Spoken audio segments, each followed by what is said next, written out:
बहुत situation change हो गई सिंदूर और उसके बाद, और हमें भी एक आईना देखने का मौका मिला कि हम बहुत अपनी करते थे कि हमें दुनिया बहुत मान रही है, बट हमें we were left friendless, which is a very sad part कि हमारे डेलीगेशंस भी गए एमपीज के अलग अलग कंट्रीज में, बता के आए हमारा क्या स्टैंड था।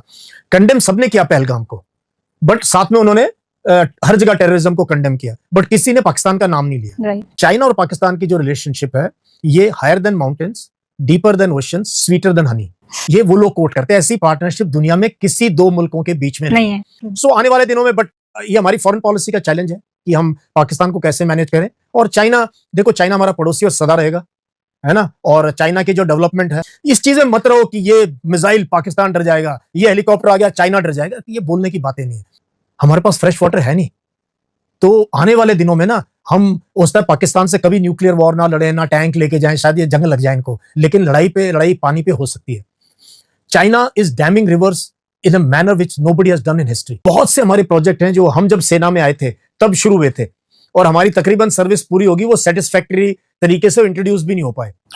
तो हमारा दैट मीन्स टेक्नोलॉजी में कहीं ना कहीं प्रोजेक्ट कंप्लीशन में वो हमारी कैपेबिलिटी नहीं रही है। वी मस्ट एक्सेप्ट वेपन्स, क्योंकि हम अपना बना ही नहीं पाए, अपनी राइफल भी नहीं ढंग की बना पाए, है ना। तो वो इंसास राइफल हमने बनाई, वो फेल होगी, इतनी अच्छी नहीं थी। So we need better close combat के लिए बेटर वेपन, हम जनरली इंपोर्ट कर रहे हैं। वहीं पे अभी जो रिसेंटली ऑपरेशन सिंदूर हुआ, वहां पे पाकिस्तान को चाइना और टर्की दोनों का सपोर्ट मिला।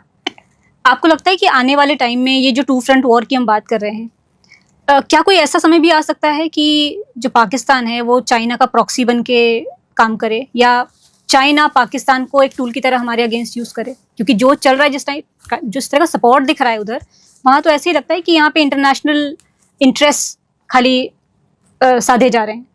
बहुत सिचुएशन चेंज हो गई सिंदूर और उसके बाद, और हमें भी एक आईना देखने का मौका मिला कि हम बहुत अपनी करते थे कि हमें दुनिया बहुत मान रही है, बट हमें we were left friendless, which is a very sad part कि हमारे डेलीगेशंस भी गए एमपीज के अलग अलग कंट्रीज में, बता के आए हमारा क्या स्टैंड था। कंडेम सबने किया पहलगाम को, बट साथ में उन्होंने हर जगह टेररिज्म को कंडेम किया, बट किसी ने पाकिस्तान का नाम नहीं लिया। चाइना और पाकिस्तान की जो रिलेशनशिप है ये higher than mountains, deeper than oceans, sweeter than honey, ये वो लोग कोट करते हैं। ऐसी पार्टनरशिप दुनिया में किसी दो मुल्कों के बीच में नहीं है। अब कमाल की बात आप सोचो, चाइना वाले उर्दू नहीं समझते हैं, ना कुर्ता पजामा पहनते हैं, ना बिरयानी खाते हैं, उनका खाना पीना रहना सहना सब अलग है। पाकिस्तान वाले कोई चाइना से उनकी ना लैंग्वेज कुछ भी मिलता नहीं है, लेकिन ये दो इतने घनिष्ठ मित्र क्यों हैं?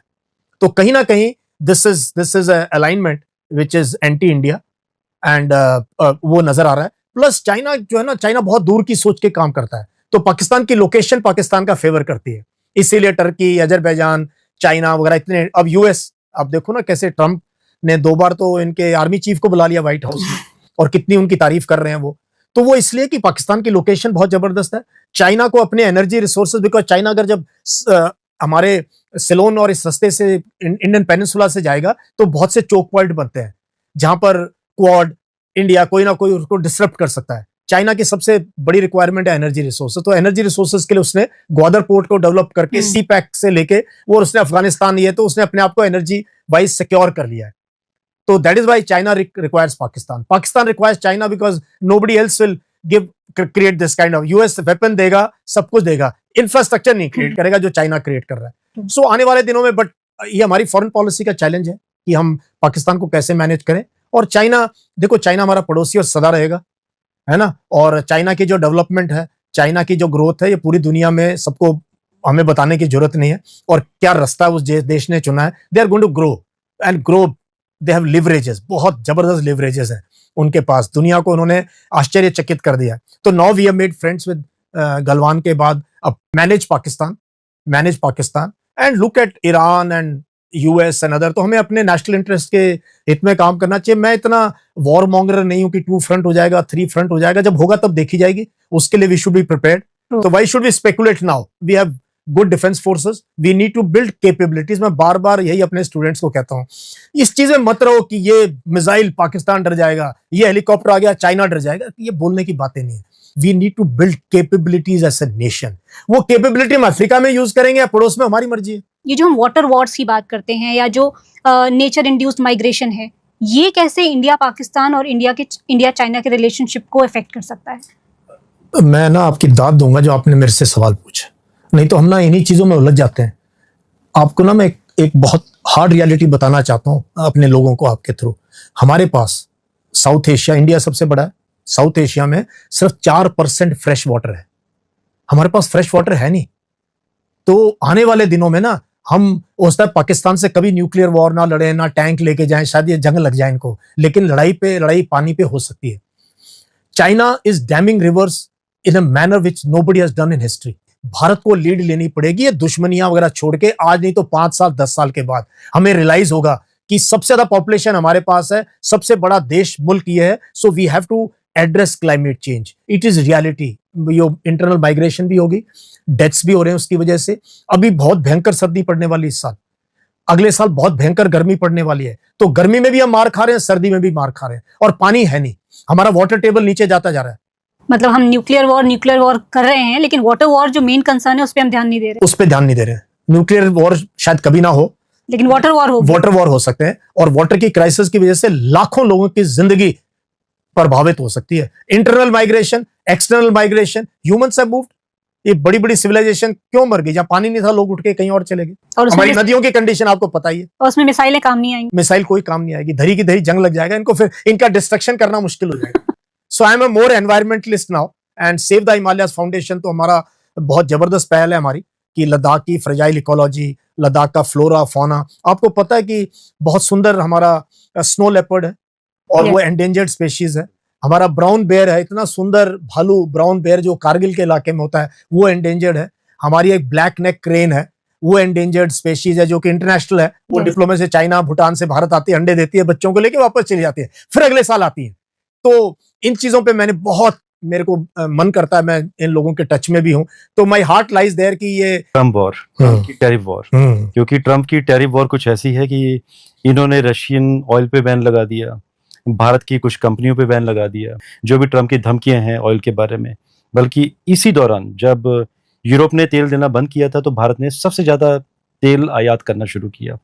सर, इसको आप किस नजर से देखते हैं? देखो, आक्रामक बिल्कुल नहीं है, ये भ्रम मत फैलाओ, ये नोएडा फिल्म सिटी में आक्रामक है। अदरवाइज हमने एक भी ट्वीट का जवाब नहीं दिया ट्रम्प का। जब हमें कहता है मैंने ऑप सिंदूर बंद कराया, मैंने तेल बंद कर दो, मैं वार्निंग दे चुका हूं, हम जवाब ही नहीं देते। हम सिर्फ बुरी बुरी प्रशंसा करते हैं यूएस की। And India is one nation which is, बहुत डिलिबरेटली हम नेगोशिएट कर रहे हैं, बहुत डिलिबरेटली, जबकि वो हमें बहुत बुरा भला कह चुका है हर प्लेटफॉर्म पे, डोनाल्ड ट्रम्प जो है, और कि भाई इंडिया टैरिफ लगाता है, टैरिफ किंग है, India is fuelling the Russian war, India तेल खरीद के डॉलर दे रहा है उनको। हम चुप रहे हैं।